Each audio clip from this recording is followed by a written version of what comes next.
Hey everyone, and welcome back to Is That Brandon's TikTok account. So in today's video, I'm going to be doing a review to episode 15 of I'm a Celebrity 2025. So at the beginning of the episode, Tom explained that Eddie seemed to be getting in to his role, with yesterday Eddie saying that he got really confident. Lisa said that there was obviously a different level of comfort in the treehouse, with Ginge and Ruby discussing that Vogue destroyed the fire. She doesn't know what she's doing.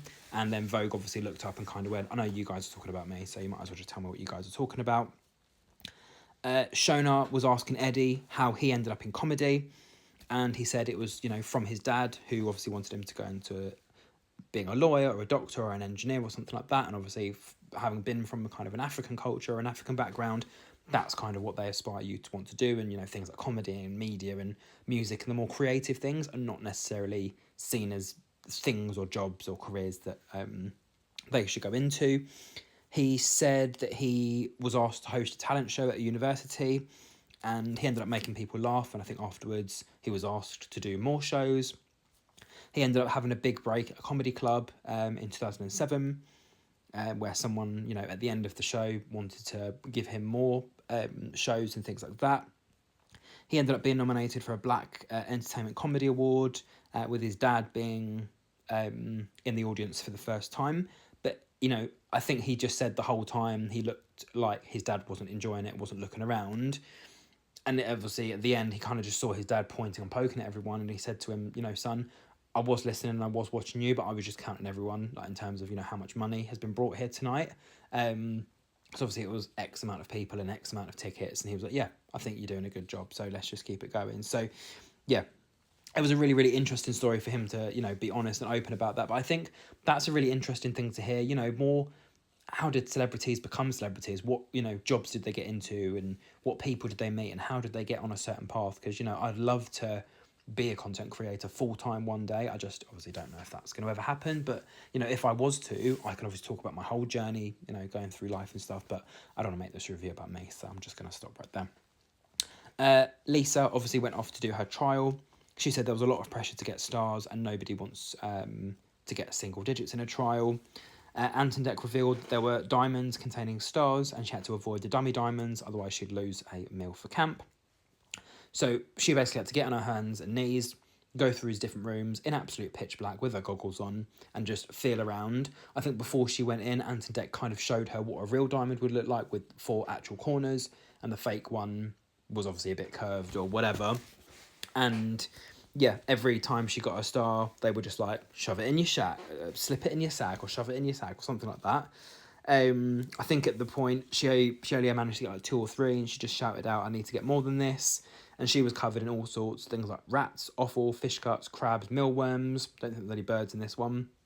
And yeah, Ant basically said that diamonds are a girl's best friend, with Lisa saying, yeah, not when you're covered in this crap. So yeah, diamonds are a girl's best friend, but not in a cave where you can't see what you're doing. She managed to get 8 out of 11 stars. I think she did really well. There was a few that she just went past, and I guess there was a few that she just didn't have enough time to get. She said she was so nervous, but she did it for herself, and she's glad she pushed herself. And then, obviously, Shona being the camp leader at this point, Ruby said that she went a little bit too far with her outfit. And yeah, we saw, obviously, Shona using butter on her beans, so she was obviously going to get in trouble at some point. Tom explained that Lisa was obviously scared, or she soared back into camp and she managed to conquer her fear. And H said that Lisa almost feels like she's mum of the camp. Shona had then received a letter where she was told she needed to step down as the leader and obviously admit what had happened. And she explained about the whole butter situation, saying that she dethroned herself, with H throwing her leaf into the fire. They were voting for their new camp leader and they voted for Ruby, with Vogue saying it's definitely going to go to her head. And Kelly said that when people get that role, they change in the strangest of ways. So yeah, having gone from H and Ginge to then having Vogue and Tom, or having Vogue and Tom, H and Ginge, Shona and Lisa, and now Ruby and Lisa, it's going to be a very interesting way in terms of how she leads the camp. Ruby also said it's no more Mrs. Nice Guy, and Lisa explained that Shona was going to be locked in the phone box until further notice, with Jack saying it's definitely the craziest leader they've had in history.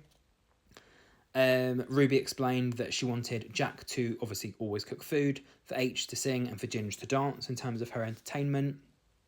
And for Jack, Ginge, and H basically at this point had discussed that they basically had 24 pans they needed to wash, because people would put rice in their cups and then rice in their bowls.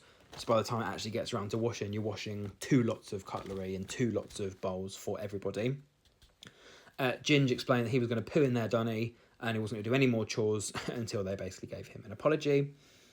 H said he was going to rebel from this moment onwards and advised for people to just use one dish, with Vogue saying that they needed to be cleaned after every single meal. Ginge said to Lisa that he deserved to have some sort of apology, and Eddie explained that they were obviously quite lucky to be in the position that they were in.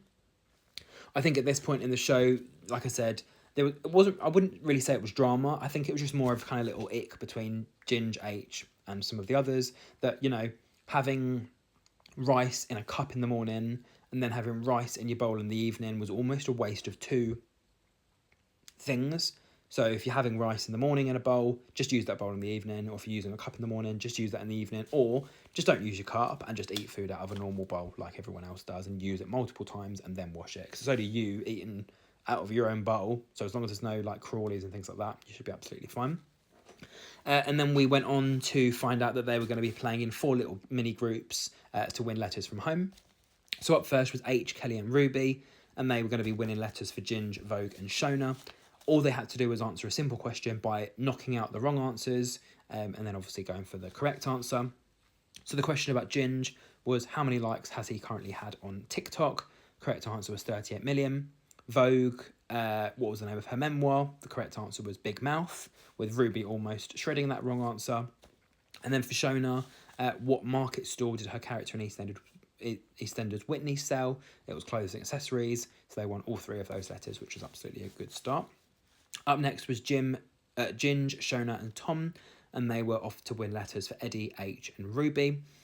Which of these people has Ruby not interviewed? The correct answer was Sharon Osbourne. She hasn't interviewed her right now, but I think that would be an interesting collab. The name of H's song was obviously Rain, and Eddie's podcast name was Man Like You. Again, all 3 letters had been won there. Up next was Martin, Eddie and Vogue for Lisa, Jack and Tom.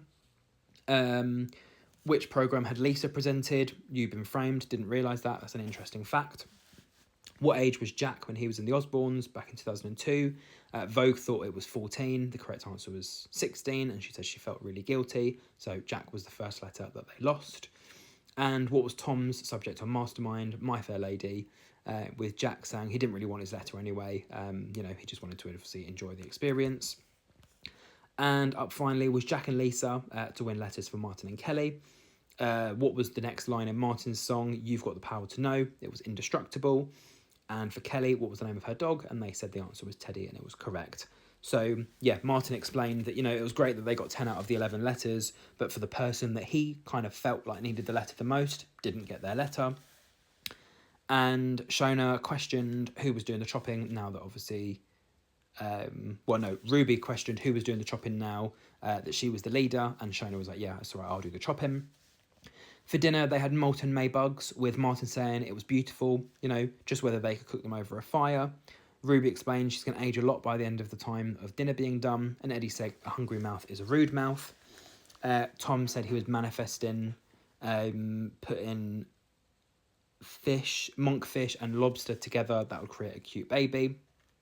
And then they all decided to read out their letters from home. So I'll do that in an extra episode because I don't think I'm going to do that in 50 seconds. So episode 15, part 2, coming soon.